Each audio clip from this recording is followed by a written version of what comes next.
आप देख रहे हैं खबरी न्यूज़ चैनल। मैं हूं केसी श्रीवास्तव। वायरल हो रहे ऑडियो का सच में एकदम हूबहू आपको दिखाने जा रहा हूं अपने खबरी न्यूज़ चैनल पे। गरला प्रथम के प्रधानाध्यापक संतोष यादव ने मारी पलटी। देखिए, उनका ऑडियो वायरल हो रहा है।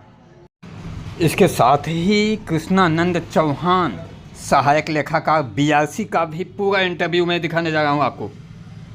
हमारे साथ हैं संवाददाता चकिया अवधेश द्विवेदी। मुहवा से बकला तू तब ना हम निकल ली। अच्छा सुना पहले और तू का कह के आतुआ छोड़ा हम मुहवा से का बकड़े बाटी नशा में रह कुछ नहीं कलिया अपन आइया अपन आईडी पासवर्ड BRC पर ले लिया।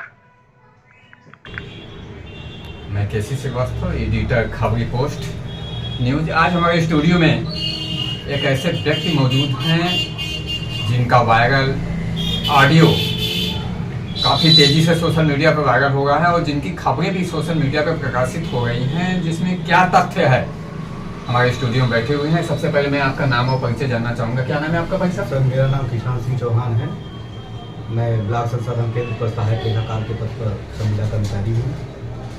एक जानकारी लेनी थी आपको, जो इस समय वायरल हो रहा है ऑडियो, जिसमें यह बताया जा रहा है कि आपने काफ़ी पैसे मांगे और किसी बेतरतीब तरीके से आपने अध्यापक से पैसा वसूली की है। इसमें क्या तथ्य है, उसकी जानकारी मैं लेना चाहूँगा।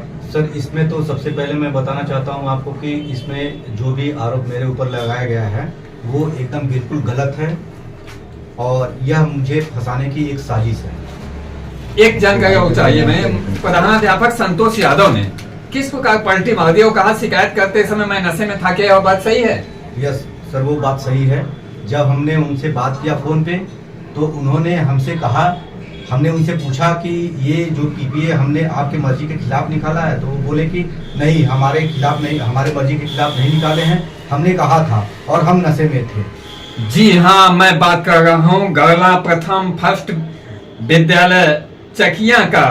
अभी कुछ दिन पहले जिलाधिकारी को कंपोजिट ग्रांट में कमीशन को लेकर प्रधानाध्यापक ने आरोप लगाया था, जिसका सोशल मीडिया पे भी वक्तव्य जारी हो रहा था और काफी तेजी से वायरल भी हो रहा था। मैं जानकारी लेना चाहूंगा, जो वहां यहाँ पे सहायक मौजूद हैं, इनसे मैं जानकारी लेना चाहूंगा। भाई साहब, एक चीज बताइए, जो सोशल मीडिया पे जो वक्तव्य आया है उसमें जो आप कह रहे हैं कि इसमें कोई सच्चाई नहीं है, इसमें सारी चीजें विरोधाभासी हैं, लेकिन क्या कहीं न कहीं से कुछ तो होगा झोल, जिसकी वजह से सोशल मीडिया पे भी वायरल हुआ? क्या आप बता सकते हैं कि जो प्रधानाध्यापक थे वे आपके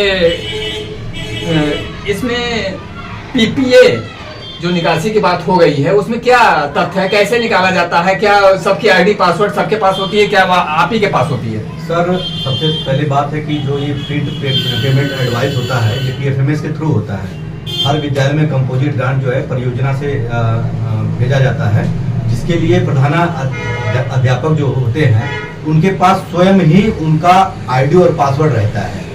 और ये पूर्व में, जब एक चीज बताइए, जब उनके पास स्वयं ID पासवर्ड होता है तो ये आप कैसे निकाल सकते हैं? ये सर वही तो हमने पहले बताया कि ये इनकी पहले से ही बनाई हुई एक जो है कि हमारे खिलाफ साजिश है और ये साजिश रची जा रही है। और जो है कि इनके द्वारा हमसे बात किया गया तो ये आए कहें कि हमको ये टेक्निकल जानकारी नहीं है, तो हमने कहा कि आपको तकनीकी सुविधा अगर जरूरत है तो आप BRC पर आ जाइए, हम दे देंगे। और उस दिन BRC पर ये आए तो हमसे बोले कि कृष्णा यहाँ पे जगह मिल जाएगा, हमें कुछ करना है। तो हमने पूछा क्या करना है, बोले हमको थोड़ा सा शराब पीना है, तो हमने मना कर दिया उनसे। और वो बोले कि नहीं, मना किए हो, हम तुमको इस तरीके के आरोप प्रत्यारोप लगाए जा रहे हैं, सोशल मीडिया पे भी वायरल हो रहे हैं। तकनीकी सहायक का क्या कहना है कि उन्होंने खुद हमसे कहा, जाहिर सी बात है जब तक SMS नहीं जाएगा, जब तक OTP नहीं जाएगा, तब तक उनका कोई खाता खोल नहीं सकता। या आजकल जैसा कि सारे इंटरनेट कनेक्शन में ऐसे ही होता है, किसी का भी खाता कोई भी नहीं खोल सकता जब तक उस पर OTP नहीं बताएगा। तो जिससे जाहिर होता है कि उनकी मर्जी के खिलाफ यह तकनीकी सहायक कुछ भी नहीं कर सकता। जब उनकी मर्जी रही होगी तभी तकनीकी सहायक ने उनका काम किया होगा। और मैं यह भी बता देना चाहूंगा कि यह कमीशन खोरी का आरोप जो लगाया जा रहा है उस पर स्वतः इन्होंने बताया कि यह सरासर निराधार है। क्या इसमें आपको उन्होंने कोई कमीशन भी दिया था या कुछ पैसे दिए थे? बिल्कुल नहीं सर, हम लोग BRC पर जो भी काम करते हैं हम लोग एकदम निस्वार्थ करते हैं, कोई पैसे के लेन देन की बात नहीं करते, ना पैसा हम लोग लेते हैं, क्योंकि हम लोग को खुद गवर्नमेंट द्वारा उपलब्ध कराया गया है, हम लोग मानदेय मिलता है हम लोग को। आपका कहना है वे नशे की हालत में थे? जी सर, बिल्कुल। तो क्या नशे की हालत में थे, उसके बाद भी आपसे कहा कि यहीं पे हमको कुछ पिलाइए? सर वो बोले कि हम शराब पीने के लिए हमको जगह चाहिए। या इसके पहले भी आपके यहाँ कोई शराब पीता रहा है क्या? नहीं।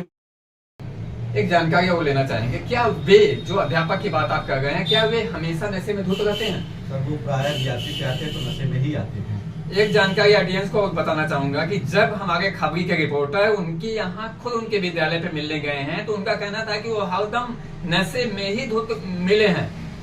ऐसा अगर नशाखोरी एक अध्यापक द्वारा किया जाएगा तो यह कहीं से समीचीन नहीं है। मैं अपने ऑडियंस को बताना चाहूंगा, इस प्रकार के शिक्षा के मंदिर में यह जांच का विषय है कि नहीं, इस प्रकार बिना बताए हुए जांच किया जाए कि नहीं वे नशे में रहते हैं या नहीं रहते। हमारे कहने पे कोई मतलब नहीं है, शिक्षा वाले खुद जो उनके अधिकारी हैं वे बिना बताए हुए अगर वहां पे जांच किया जाए तो तथ्य एकदम साफ खुल के सामने आ जाएगा। जबकि हमारे रिपोर्टर खुद वहां गए हैं, वे नशे की हालत में मिले हैं, सामने यह आ जाएगा, दूध का दूध पानी का पानी हो जाएगा, इसमें कुछ संदेह नहीं है। एक जानकारी और आपसे लेना चाहेंगे, जब आप बात कह रहे हैं कि नहीं आप इसके पहले सारे अध्यापकों के पास जब आईडी पासवर्ड है तो आपसे क्यों काम करवाते हैं?